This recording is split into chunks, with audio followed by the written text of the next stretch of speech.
경제 소식을 빠르고 친절하게 전달해 드립니다. 오늘 굿모닝 경제는 허준영 서강대학교 경제학부 교수와 함께합니다. 교수님 어서 오세요. 어서 오십시오. 자, 교수님 오늘은 좀 그 대표적인 배달 음식 얘기를 좀 해보겠습니다. 치킨인데 네. 이게 사실 치킨값 비싸다 이런 얘기는 계속 있어 왔는데 네. 최근에 이제 좀 한 기업이 도드라지게 좀 비판을 받고 있어요. BHC인데 네. 요즘 왜 논란이 됐는지 좀 짚어주시죠. 요즘 논란이 되고 있는 이유가 조금 여러 가지가 있는데요. 먼저 이제 치킨 가격의 측면에서 봤을 때는 작년에 그 5월 달쯤에요. 이 BHC에서 원래 이제 국내산 닭으로 하던 순살 메뉴 7종을 이제 브라질산 닭으로 바꿨습니다. 냉동육으로요. 브라질산 닭이 국내산 닭에 비해서 뭐 같은 크기의 닭이면 한 절반 정도 원가가 한다고 합니다. 이 경우에 이제 보통은 이러면 저희가 작년에 많이 들었던 용어 중에 하나인 스킨플레이션 아니냐. 그러니까 질을 낮추면서 가격은 그대로. 그러면 결국은 이제 가격 인상에 효과가 있는 것이 아니냐. 뭐 이런 이슈가 있을 수 있을 것 같은데요. 뭐 그러면서 이제 가격을 또 올렸습니다. 작년 말에. 그래서 순살 메뉴 7종 브라질산으로 바꾼 것도 가격을 한 500원에서 3,000원 정도 올렸고요. 그래서 결국은 뭐 이유는 있다고 합니다. 뭐 최근 들어서 곡물 가격도 인상되고 물류 비용도 인상되고 인건비도 인상되고 해서 이것들을 반영할 수밖에 없는 구조다라고는 하지만 이런 부분들에 있어서 오히려 질은 떨어졌는데 가격을 올리고 이런 게 이제 소비자들 입장에서는 조금 이슈가 될 수 있는 부분이 있고요. 또 하나는 이제 BHC의 어떤 경영이나 지배 구조와 관련된 부분이 있습니다. 2013년에 저희가 이제 보통 사모펀드라고 하죠. 그래서 사적으로 이제 자금을 모아서 이제 그것을 통해서 투자를 해서 이윤을 버는데 사모펀드의 투자 행태는 굉장히 여러 가지가 있습니다만 저희가 가장 대표적으로 보는 것이 기업을 사서 인수해서 기업의 가치를 단기적으로 올려서 기업을 팔므로써 다시 되팔므로써 이제 이익을 보는 이런 투자 행태를 많이 보이는데요. 예. 이 사모펀드에서 2013년에 BH를 인수하면서 영업이익률이나 영업이익 자체가 굉장히 비약적으로 늘었습니다. 그럼 기업이 경영을 잘해서 이렇게 영업이익이 는 게 뭐가 문제야라고 생각하실 수 있지만 BHC는 우리나라 프랜차이즈고요. 프랜차이즈 업계의 특성이 있을 수밖에 없다. 그래서 결국은 좀 이따 말씀드릴 이런 프랜차이즈의 결국 가맹점주들을 조금 쥐어짜므로 해서 이렇게 영업이익을 내고 단기간에 엑시트를 한다고 저희가 하는데 기업을 다시 되판 것이 아니냐 이런 이슈들이 좀 있는 것 같습니다.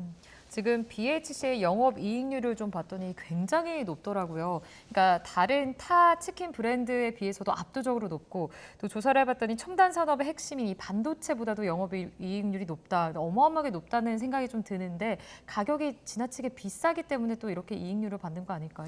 그러니까 이게 네. 본사 입장에서는 그러니까 예. 영업이익률 말씀하셨으니까 이익률도 말씀드리면 작년 같은 경우는 30% 좀 넘게 나왔습니다. BHC가. 네. 근데 2위에 그러니까 1위입니다. 지금 업계 1위고요. BHC가 2위부터 5위까지를 보니까 평균적으로 한 5%에서 17% 정도 영업이익률이 나왔으니까 2위까지 가장 높은 기업보다도 한 2배 정도의 이익률이 나왔고요. 아까 말씀하신 IT 기업들 보면 애플이 작년에 28%, 구글이 한 30% 정도 나왔거든요. 그러니까 뭐 단순히 저희가 같은 업종에 있는 것도 아닌데 이렇게 영업 환경이 다른 상황에서 비교하는 거는 옳지 않습니다만 그럼에도 불구하고 단순 비교를 하면 영업이익률이 굉장히 높았다. 그럼 이 영업이익률이 높았던 이유 중에 하나가 무엇이냐라고 생각해 보면 결국은 본사 입장에서는 두 가지 어떻게 보면 이익 구조가 있는 것 같습니다. 하나는 프랜차이즈들을 통해서 이제 얻는 이익이 있고 또 하나는 이제 프랜차이즈들이 닭을 파는, 그러니까 치킨을 파는 데서 오는 이익이 있을 텐데 우리나라 같은 경우는 프랜차이즈의 그러니까 본사의 수입원이 뭐냐면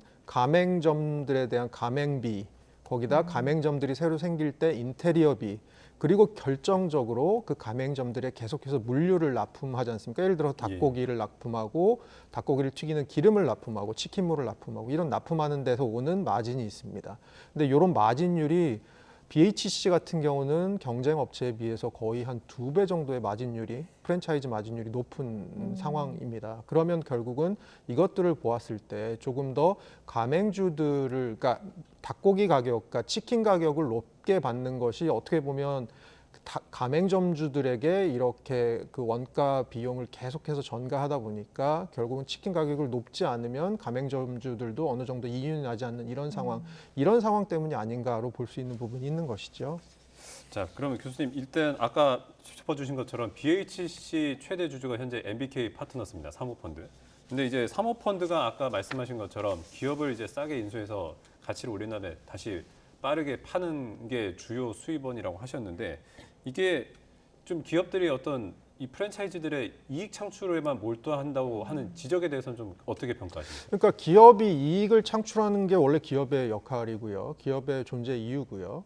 그런 측면에서 결국은 그 이익을 이윤이라는 것을 어떤 식으로 창출하느냐를 봐야 되는 거죠. 예를 들어서 뭐 저희가 일반화할 수는 없습니다만 외국의 많은 프랜차이즈들은 어떤 식으로 이익을 창출하느냐. 우선은 뭐 가맹점주들에게 저희가 아까 말씀드린 대로 이렇게 물류 같은 것을 독점적으로 공급하면서 한다기보다는 가맹점주들이 나오는 매출들의 일부를 가져가는 구조를 하고 있습니다. 이 경우는 무슨 차이가 생기냐? 그러면 가맹점주들의 매출이 극대화될 수 있도록 행동을 할 이윤이 그런 동기가 생기는 거죠. 예를 들어서 지속적으로 메뉴 개발을 한다거나 아니면 뭐 기업의 브랜드 가치를 좀 높이고 이미지를 제고하기 위해서 뭐 여러 가지 행동들을 한다거나 이런 걸 함으로써 이윤을 창출할 수 있는 부분이 있는데 우리나라 같은 경우는 이제 프랜차이즈가 조금 어려운 부분이 문제가 될 수 있는 부분 아까 말씀드린 대로 이제 가맹점주들이 조금 일방적으로 불공정한 거래를 조금 이게 강요당하는 것이 아니냐라는 부분이 있는 겁니다. 예를 들어서 우리나라 같은 경우를 제외한 미국 대부분 나라들은 프랜차이즈와 프랜차이즈 본사 사이의 어떤 소송들은 다 민사 소송으로 알고 있습니다. 그런데 우리나라는 이게 다 어디로 가 있냐면 공정거래로 가 있습니다. 그러니까 다 되게 다른 소송의 방식인 거죠. 왜 다를까라고 생각해 보면 이렇게 가맹점의 프랜차이즈와 프랜차이즈 본사 사이에 어떤 불공정한 계약이 있을 수밖에 없는 구조가 아니냐라는 부분이 있을 수 있고요. 이런 부분에 있어서 아까 말씀하신 그 사모펀드가 들어와서 단기적으로 결국은 엑싯을 하기 위해서 뭐 3년에서 5년 이내에 기업 가치를 확 올려놓고 그 기업을 되팔아야 되는 입장에서는 단순히 아까 말씀드린 대로 기업의 뭐 가치를 제고한다거나 메뉴를 개발한다거나라는 것보다는 오히려 단기적으로 가맹점주들을 약간 이 팔을 비틀어서 그런 식으로 좀 이윤을 창출하는 게 아니냐. 그렇게 해서 본인들의 이윤을 내고 회사를 되파는 것이 아니냐. 그런 이슈들이 좀 있을 것 같습니다. 그러니까 이제 사모펀드가 이제 엑시트를 하기까지의 그 과정 안에서 결국에는 가맹점은 가맹점대로 소비자는 소비자대로 그 피해를 좀 지금 받고 있는 거 아닌가 하는 생각이 드는데 특히 유독 사모펀드들이 프랜차이즈를 많이 독점하고 있는 걸로 제가 알고 있거든요. 뭐 맘스터치나 설빙이나 투썸플레이스 다 사모펀드가 지금 인수한 상태잖아요. 네, 맞습니다. 유독 좀 프랜차이즈를 선호한다고 해야 되나? 이런 이유가 좀 있을까요? 이게 단기적으로 현금을 창출할 수 있는 능력이 굉장히 크고요. 그리고 우리나라 같은 경우는 아까 말씀드린 대로 가맹점을 공격적으로 확장하면 그 가맹점이 생기는 숫자만큼 사실 그 프랜차이즈 본사에 이윤이 생기게 됩니다. 왜냐하면 아까 말씀드린 대로 가맹점 비용도 있고 그다음에 인테리어 비용 같은 것도 있기 때문에 그리고 거기다가 프랜차이즈 본사는 프랜차이즈에다가 독점적으로 대부분의 주요 원료들을 납품할 수 있는 그런 권리를 지금 가지게 되는 상황이기 때문에 상대적으로 단기적으로 현금 창출을 빠르게 할 수 있는 그런 데다가 우리나라 같은 경우는 또 이쪽에 대한 어떤 성장성 같은 것도 있어 보여서 여러 가지로 봤을 때는 이게 단기적으로 들어갔다가 나오기 되게 좋은 업종이 아니냐라고 생각을 하는 것 같고요. 근데 실제로 그 중에서도 성공한 사례도 있지만 저희가 보는 굉장히 잘 안 되고 있는 쪽의 사례들도 굉장히 많습니다. 그런 측면에서 뭐 저희가 프랜차이즈 업계와 전반적으로 좀 얽혀 있는 부분을 볼 수 있을 것 같습니다. 자, 교수님 이런 프랜차이즈와 이제 때려야 뗄 수 없는 관계가 또 배달 아닙니까? 이제 근데 국내 음식 배달 1위 기업 이게 배달의 민족이라는 곳인데 이곳에서 도입한 이제 정률제 수수료가 논란의 또 중심에 있다고 해요. 이건 또 어떤 내용입니까? 그러니까 원래는 배달의 민족의 어떤 가맹점, 그러니까 자영업자분께서 예를 들어서 그 광고를 하시면 정액을 내고 한 건당 88,000원 정도의 정액을 내면 그 앱 안에 이제 광고가 그 본인이 소유하고 계신 운영하고 계신 업체의 광고가 이렇게 상위 배치가 되게 되는 게 이제 원래 시스템이었었습니다. 그러니까 이건 이제 정액제죠. 일정 액수를 내고 물론 여기에도 이슈는 있습니다. 여러 번 광고를 하기 위해서 그 정액제를 여러 번 구매하시는 분들이 있어서 이걸 일종의 뭐 저희가 깃발 꽂기라고 하는 그런 문제점도 있었긴 했습니다만 요거를 어떤 식으로 바꾸려고 하냐 하면 그런 시스템을 유지한 상태에서 새롭게 시스템을 하나 도입하는 겁니다. 어떤 거냐면 정률제 시스템을 도입하는 겁니다. 그래서 수수료를 일정 부분을 떼가는, 그러니까 판매액의 일정 부분을 떼가는 그런 시스템을 도입하려고 하는 거고요. 이 시스템이 사실은 2020년에 한번 배민에서 도입하려고 하다가 그 당시에 정치권이나 여러 군데에서 네. 이 수수료 인상 논란이 있어서 사실은 한번 취소가 됐다가 이번에 다시 시도를 하려고 하는 것이고요. 예를 한번 들어보면 예를 들어 10,000원짜리 뭐 저희가 죽이라고 해보죠. 죽을 파시는 분이 가장 많이 지금 부과하게 되는 경우는 수수료 내시고 그다음에 배달비 부담하시고 부가가치세 같은 거 다 내시고 하시다 보면 한 4,500원 정도가 이제 빠지게 되는 그런 상황까지도 벌어지게 됩니다. 실제로 그러면 그 죽을 파시는 분이 그 자영업자분께서 갖고 가시는 돈은 10,000원 중에 5,500원만 갖고 가셔야 되는 네. 그 안에서도 이제 원가 비용 같은 게 다 제해져야 되는 예. 상황인 거죠.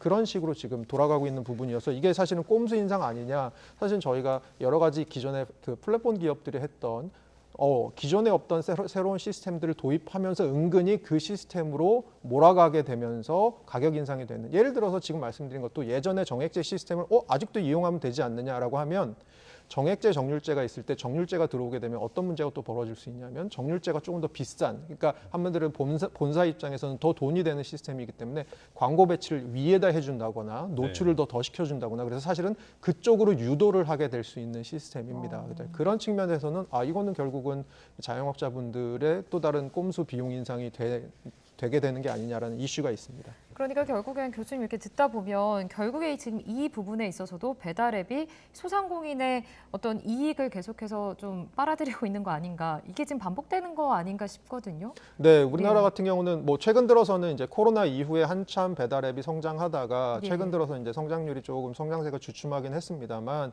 우리나라 배달앱을 보면 사실은 굉장히 독점적인 시장입니다. 그래서 사실은 독점적인 시장에서 독점력을 가진 기업이 이렇게 행동을 했을 때 결국은 그 피해가 소비자 그리고 중간에 이 유통을 하시는 자영업자분들에게 아무래도 돌아갈 수밖에 없는 구조인 것 같습니다. 잠깐 지금 교수님이 짚어주신 대로 이제 배달앱 자체가 이제 좀 성장이 좀 정체되고 있다 이런 통계도 좀 나왔는데 이제 실제로 그 음식 서비스 온라인 거래액이 지금 관련 통계를 좀 집계한 뒤에는 처음으로 좀 역성장을 했다고 해요. 네. 이 부분도 좀 짚어주시죠. 네, 그러니까 이걸 좀 보시면 언제 배달앱 온라인 음식 거래 시장이 언제 성장했을까 보면 가장 비약적으로 성장한 것은 코로나 때입니다. 예. 2019년에 9조 7천억 정도였던 시장이 코로나가 터지면서 2020년에 17조 3천억으로 거의 2배가 뛰고 그 후로 계속해서 성장을 하다가 작년에 처음으로 26조 4천억이 돼서 그 전해에 비해서 0.6% 성장이 이제 역성장을 하게 된 거고요. 왜 이렇게 된 것 같냐? 여러 가지 이유 중에 가장 큰 거는 엔데믹이 되면서 코로나가 종식되면서 결국 이제 외식 수요가 다시 늘고 외식 수요는 결국 이제 배달앱을 대체하는 부분이 있는 것 같고요. 그리고 저희가 오늘 계속해서 얘기했던 것처럼 배달앱 부분이 너무 비싸지다 보니까 아무래도 이제 고물가에다가 배달앱까지 하면 너무 저희가 주문을 해서 먹는 것들이 배달을 시켜 먹는 것들이 비싸지기 때문에 이런 부분들에 있어서 수요가 조금 줄어든 부분도 있는 것 같습니다. 그러니까 네. 예, 말씀하십시오. 예, 그러니까 배달 앱이 또 위기에 처해 있다라고도 볼 수 있을 것 같은데 지금 보면 이 구조 자체가 글쎄요, 누구에게도 별로 좋은 구조가 아닌 것 같은 제 느낌이 들거든요. 지금 어떤 상황인 거예요, 교수님? 그러니까 한마디로 배달앱 시장 자체는 지금 약간 정체기로 들어가 그쵸. 있는 것처럼 예. 보이고요. 그리고 어떻게 보면 오늘 저희가 얘기를 나눴던 배민에서 정률제를 갖고 오는 게 예. 한편으로 보면은 최근에 영업 환경이 안 좋아졌으니까 이것을 타개하기 위한 과정이라고 볼 수 있다라고 한편으로는 생각할 수 있을 것 같습니다. 근데 그렇게 타개하려는 과정에서 예를 들어서 음식값은 저희가 시켜 먹는 죽의 가격은 10,000원으로 고정돼 있다고 하더라도 예. 그 중에 누군가의 부담이 늘어나느냐라고 생각해 보면 결국은 중간에서 이거는 이 자영업을 하시는 분들, 실제로 그 죽을 만드시거나 음식을 만드시거나 식당을 경영하시는 분들의 어떤 그 이윤이 줄어드는 부분이 있을 수밖에 없거든요. 우리나라 치킨 프랜차이즈로 돌아가 보면 우리나라 치킨 프랜차이즈가 한 3만 개 정도 됩니다. 예. 전 세계 맥도날드 매장이 3만 개가 안 됩니다. 이미 사실은 우리나라 치킨 프랜차이즈 시장이 이미 과포화된 상태에서 최근 들어서 폐업도 굉장히 많이 일어나고 있는 상황인데 이런 상황에서 결국은 또 다른 부담을 자영업자분들에게 지금 지워주는 구조가 아니냐. 그러면 이것들에 대해서는 사실 아까 저희가 잠깐 얘기 나눈 공정거래 이슈로서 다뤄서 분명히 어떤 시정 조치들이 정부의 역할이 들어가야 되는 게 아니냐라고 보는 부분도 저는 있을 것 같습니다. 자, 교수님 좀 마지막으로도 좀 짚어보고 싶은 게 이 배달앱 관련해서는 사실 이제 공유경제라는 개념이랑도 좀 맞물려 있잖아요. 이 공유경제가 좀 모델이 좀 한계에 부닥쳤다라는 뭐 지적도 좀 나오고 있는데 개념이 어떤 건지 좀 설명 좀 해주시죠. 어떤 그러니까 한계가 있는지. 네, 플랫폼 등을 통해서 그 여러 가지를 공유하게 되는 저희가 생각하면 자동차를 공유하는 서비스 혹은 저희가 숙박 시설을 공유하는 서비스 이런 여러 가지를 공유할 수 있게 되는 경제를 공유 경제라고 하고요. 사실은 최근 들어서 뭐 MZ들의 소비 트렌드 중에 하나를 또 보면 소유보다는 어떻게 보면 경험을 중요시하고 예. 뭐 그렇게 봤을 때는 사실은 뭔가를 자동차를 소유하는 것보다 내가 필요할 때 그것을 그냥 공유하는 시스템 뭐 이런 것들이 조금 더 소비 트렌드로서도 최근에 곽강을 받는 것 같고요. 특히 우리나라 같은 경우는 뭐 ICT가 워낙 발달해 있기도 하고요. 그렇긴 합니다.